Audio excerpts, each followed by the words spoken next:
To Bram Postumus, who's in Bamako. Bram, firstly, what can you tell us about this latest attack? Whereabouts in the country was it? Do we have any more details on who might have been behind it?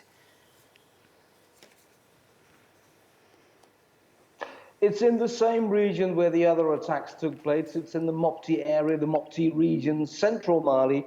The villages are called Ganyavani and Yoro. And this time, the majority Dogon population who was living there have been in the line of fire, if you like. So this looks very much like the cycle of violence between various communities in that region continuing. Indeed, it's the third such attack, 2 yesterday and another one earlier on this month, all on Dogon villages. What do you think, the view from Bamako, what might be the cause behind these attacks? Well, I think you need to take the long view to get some perspective on why this is happening. And what you see is that violence has been coming into this region on the back of a spreading jihadist extremist movement, armed groups moving into this region. At the same time, in response, the state withdrawing from that region, leaving a vacuum, and that vacuum has been filled up by people in essentially communities organizing their own security.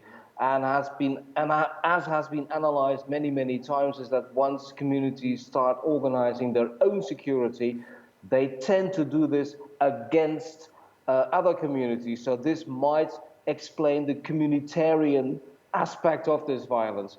What is not explained by this, and this is what's getting people puzzled here, is the scale of the violence.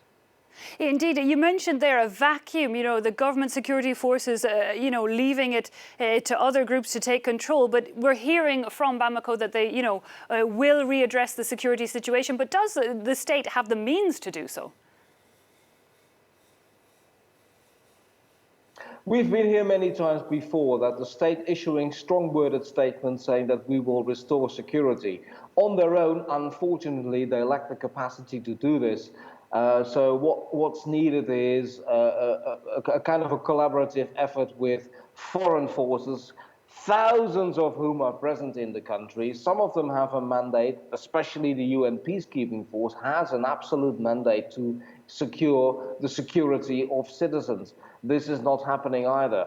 This is partly due to the terrain, this is partly due for logistical reasons.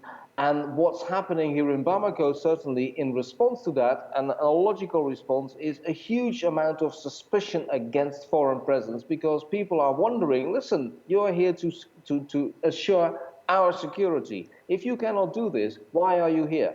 Okay, one to keep an eye on for now, though, Bram. We'll have to leave it at that. But thank you so much for giving us your insight into that complex